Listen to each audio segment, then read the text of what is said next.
Everyone, welcome to civil वाला daily current affairs. आज है 26 सितंबर और शुरू करते हैं आज का डिस्कशन। सबसे पहले जो थंबनेल पे आपने देखा होगा कि जो हो भाषा है झारखंड और उड़ीसा में बोली जाती है, उसे हमारे कॉन्स्टिट्यूशन का जो 8th शेड्यूल है, जहाँ पे अभी 22 भाषाएं हैं, 22 जो है लैंग्वेजेस हैं, उसमें ऐड करने की बात हो रही है। तो ये हमारे एग्ज़ाम पर्सपेक्टिव से इम्पॉर्टेंट भी है। तो इसी बात पे आप जा कर के सारे जो शेड्यूल हैं हमारे कॉन्स्टिट्यूशन में दिए हुए हैं वो ज़रूर रिवाइज़ कर लीजिएगा, एग्ज़ाम पर्सपेक्टिव से वो इम्पॉर्टेंट भी है। अब शुरू करते हैं डिस्कशन। सबसे पहले रिवीजन क्वेश्चन का आंसर देखेंगे। निम्नलिखित में से किसका वास्तविक नाम मुग़ल सम्राट मोहम्मद शाह था? Which among the following was the real name of Mughal emperor Mohammad Shah? जो सही आंसर है वो है हमारा रोशन अख्तर। तो मोहम्मद शाह, जिन्होंने 1719 से 1748 तक शासन किया, का जन्म नाम रोशन अख्तर था। वह बहादुर शाह प्रथम के चौथे पुत्र खुजास्ता अख्तर के पुत्र थे। सिंहासन पर वे मोहम्मद शाह के नाम से जाने जाते हैं और मुग़ल साम्राज्य के पतन से पहले के अंतिम प्रभावी मुग़ल सम्राटों में से एक भी थे। तो ये याद रखिएगा, इस तरीके के क्वेश्चन यूपीपीएससी में पूछे जाते हैं। नेक्स्ट हमारा क्वेश्चन है, दार समुद्र निम्नलिखित में से किसकी राजवंश की राजधानी थी? दार समुद्रा was the capital of which of the following dynasties? तो जो सही आंसर है वो है हमारा होयसला। तो होयसला की कैपिटल थी। 1310 के अंत में दिल्ली सल्तनत के शासक अलाउद्दीन खिलजी ने अपने सेनापति मलिक काफूर को दक्षिण भारत में आक्रमण के लिए भेजा। फरवरी 1311 में मलिक काफूर ने होयसला राजधानी दार समुद्र को घेर लिया और रक्षक शासक वीर बल्लाल थर्ड के ने बिना अधिक प्रतिरोध के आत्मसमर्पण कर दिया था। तो ये कैपिटल याद रखिएगा। और इसी में आप बताइएगा कि चोला डायनेस्टी की कौन कौन सी कैपिटल रही हैं, कई सारी कैपिटल्स थी उनकी, और पांड्य की कौन सी कैपिटल रही है, इसका भी आप कमेंट सेक्शन में आंसर करिएगा। करंट क्वेश्चन था हमारा कि भारतीय वायुसेना के नए प्रमुख के रूप में किसे नियुक्त किया गया है? Who has been appointed as a new chief of Indian air force? तो मार्शल अमरप्रीत सिंह को नियुक्त किया गया है, इसे याद रखिएगा।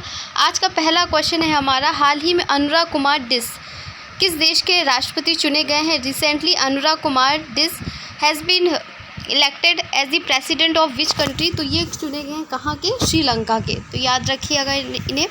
और आपको बताना है कि श्रीलंका की जो कैपिटल है उसका नाम बताना है, वहाँ की जो ऑफिशियल लैंग्वेज जो बोली जाती है उसका भी आंसर आप कमेंट सेक्शन में करिएगा। तो अनुराग कुमार डिस, जिनका जन्म 24 नवंबर 1968 को गोलेवेला में हुआ था, ने जनता विमुक्ति पेरामुना पार्टी को एक ऐतिहासिक चुनाव में जीत दिलाकर श्रीलंकाई राजनीति को बदल दिया है। उन्होंने इसमें 42.31 वोट हासिल किए हैं। ग्रामीण पृष्ठभूमि से राष्ट्रपति बनने तक का सफ़र देश की राजनीतिक परिदृश्य में एक महत्वपूर्ण बदलाव का प्रतीक है। तो जैसा कि आपने देखा भी होगा कि श्रीलंका में क्राइसिस थी, वहाँ पे जा कर के जो वहाँ का भवन था, राष्ट्रपति भवन, प्रधानमंत्री भवन जो था, वहाँ पे लोगों ने जाकर के बहुत आक्रोश दिखाया था, जैसे बांग्लादेश में हुआ था। तो वहाँ पे ऐसे समय में एक ऐसे पर्सन की जीत बहुत ही महत्वपूर्ण है, तो इन्हें याद रखिएगा, इनकी पार्टी का नाम ज़रूर याद रखिएगा। नेक्स्ट हमारा क्वेश्चन है, कौन सा देश नए जलवायु कोष का प्रस्ताव किया है? किस देश ने? और जिसे जीवाश्म ईंधन उत्पादक देशों से स्वैच्छिक योगदान के माध्यम से वित्त पोषित किया जाएगा? Which country has proposed a new climate fund to be finance through voluntary contribution from fossil fuel producing countries? सही आंसर है हमारा अज़रबैजान। अज़रबैजान ने नए जलवायु कोष का प्रस्ताव दिया है, जिसे जीवाश्म ईंधन उत्पादन देशों और कंपनियों से स्वैच्छिक योगदान के माध्यम से वित्त पोषित किया जाएगा। यह पहल जलवायु परिवर्तन सम्मेलन COP29 के दौरान पेश की गई थी, जिसका उद्देश्य विकासशील देशों को जलवायु परिवर्तन से लड़ने के लिए वित्तीय आवश्यकताओं को संबोधित करना है। तो इसे याद रखिएगा, ये न्यूज़ में भी है। अब बहुत कम लोग कमेंट करते हैं वीडियो में, क्यों एग्ज़ाम पास आ रहा है, इस वजह से। देखिए, जो भी चीज़ें आसपास चल रही हैं उससे इम्पैक्ट हुए बिना अपनी पढ़ाई करते रहिए। और सितंबर तक का अगर एग्ज़ाम होता है तो आप मान सकते हैं कि सितंबर तक का आपका करंट आएगा। और नहीं भी अगर आपका एग्ज़ाम होता है तो बहुत सारे एग्ज़ाम हैं अपकमिंग, जैसे आपका बीपीएससी का एग्ज़ाम है, आप अदर स्टेट से अगर सुनते होंगे तो आपके स्टेट के एग्ज़ाम होंगे, तो वहाँ करंट अफेयर्स हमेशा इम्पॉर्टेंट ही रहता है, आपको एक एज पे लेके चलता है अगर आप डेली सुनते हो, क्योंकि फिर एक्स्ट्रा पेन जो हमें लेना पड़ता है वो कम हो जाता है अगर हमें डेली पता रहता है कि क्या हो रहा है हमारे आसपास। तो ज़्यादा से ज़्यादा लोग कमेंट किया करिए, आंसर किया करिए, देखा करिए करंट अफेयर जो है आपका सिर्फ 10 से 15 मिनट ही लगते हैं और आप 2x पे 1.75 पे करते हैं तो और कम लगता होगा। तो मैं चाहती हूँ कि आप में से जो भी लोग देखते हैं वो ज़्यादा से ज़्यादा पार्टिसिपेट करें। जो भी मैं पूछती हूँ, जो भी क्वेश्चन दिए जाते हैं, मैंने स्टैटिक क्वेश्चन भी इसीलिए रखे ताकि आपको एग्ज़ाम में वो हेल्प करे और प्लीज़ उसे आंसर किया करिए आप लोग। हालिया रिपोर्ट के अनुसार किन राज्यों में दलितों पर अत्याचारों के मामले में संख्या सबसे अधिक दर्ज की गई है? तो according to recent report which state recorded the highest number of atrocities cases in Dalits.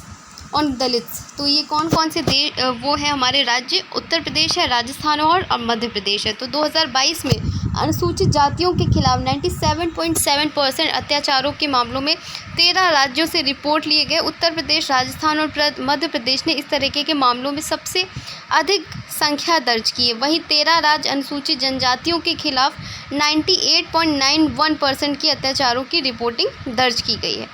तो ये तो बहुत ही गलत बात है, बहुत ही निंदनीय बात है कि हमारा देश इतना आगे बढ़ रहा है और इसके बावजूद भी जो हमारे ही लोग हैं, हमारे ही भाई बहन हैं, हमारी कम्युनिटी के ही लोग हैं, उनके साथ हम इस तरीके का भेदभाव करते हैं। देखिए, सबसे ऊपर अगर कोई चीज़ है तो वो है हमारी ह्यूमैनिटी, जो हमें एनिमल से जो है इंसान बनाने की तरफ बताती है। और अगर हम उसको भी दरकिनार करके अगर हम लोगों से भेदभाव करते हैं सिर्फ उनकी जाति को देख करके, उनके जेंडर को देख करके, विमेंस को भी लोग कहते हैं कि वो अच्छी ड्राइवर नहीं हो सकती हैं, तो बहुत सारी चीज़ें होती हैं। बट आपको एक चीज़ समझ के चलनी चाहिए कि आप सबसे पहले एक ह्यूमन हो, तो एक सामने वाले पर्सन को भी एक एज अ ह्यूमन ही देखो।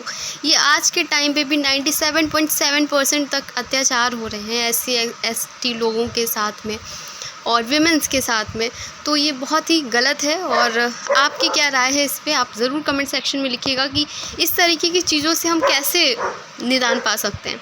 नेक्स्ट हमारा क्वेश्चन है, हाल ही में भारत का पहला CO2 से मेथनॉल पायलट प्लांट कहाँ लॉन्च किया गया है? Recently where was the India's first CO2 methanol pilot plant launched? तो भारत का पहला CO2 से मेथनॉल पायलट प्लांट 1.4 TPD क्षमता के साथ पुणे में लॉन्च किया गया है, तो इसे याद रखिएगा। नेक्स्ट हमारा क्वेश्चन है, हाल ही में दिल्ली में वायु प्रदूषण से निपटने के लिए उपराज्यपाल द्वारा शुरू की गई पहल का नाम क्या है? What is the name of the initiative recently launched by the lieutenant governor to combat air pollution in Delhi? जो सही है वो है डस्ट फ्री दिल्ली ड्राइव। तो दिल्ली के उपराज्यपाल हैं VK सक्सेना ने सर्दियों से पहले, क्योंकि बहुत ज़्यादा दिक्कत हो जाती है सर्दियों में, तो उसी को ध्यान में रखते हुए, जैसे पराली वगैरह जो होती है उससे पहले से ही निपटने के लिए डस्ट फ्री दिल्ली ड्राइव शुरू किया गया है। यह 10 दिन का अभियान कई एजेंसियों जैसे MCD और PW को शामिल करता है।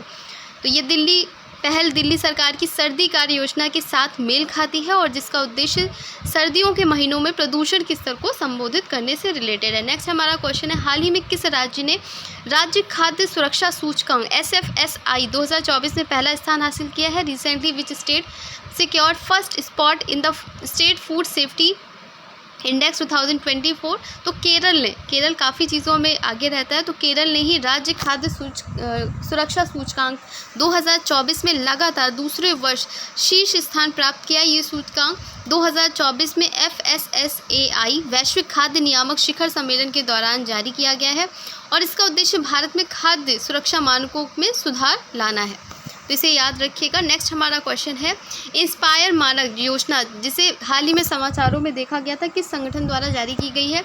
तो इंस्पायर मानक जो स्कीम है वो विज्ञान और प्रौद्योगिकी विभाग और राष्ट्रीय नवाचार फाउंडेशन द्वारा जारी किया गया। हाल ही में नई दिल्ली में 11वीं राष्ट्रीय स्तर की प्रदर्शनी और परियोजना प्रतियोगिता का आयोजन किया गया था जिसमें इंस्पायर मानक विजेताओं को सम्मानित किया गया था।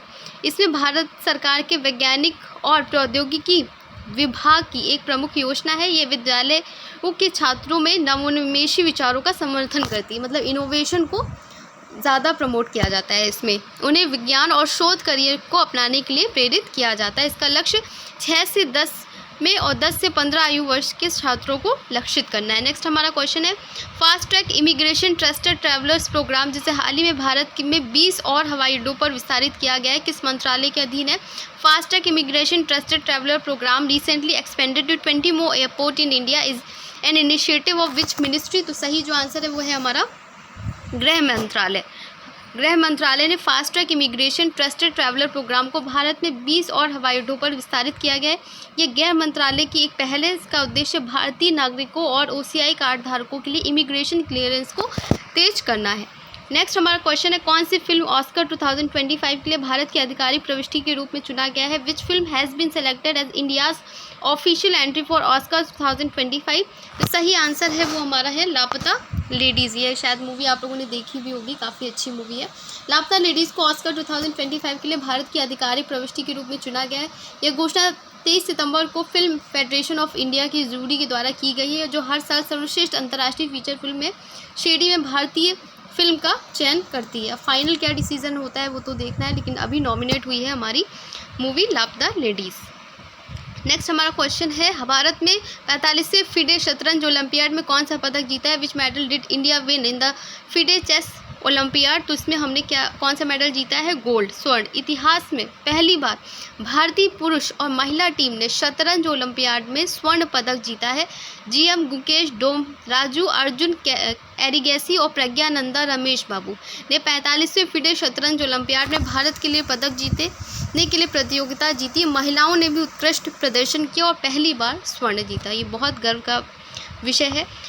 अब हम देखते हैं हमारे टेस्ट क्वेश्चन जो स्टैटिक के हैं। कौन सा बंदरगाह अरब सागर की रानी के रूप में जाना जाता है? Which port is known as a queen of Arabian C?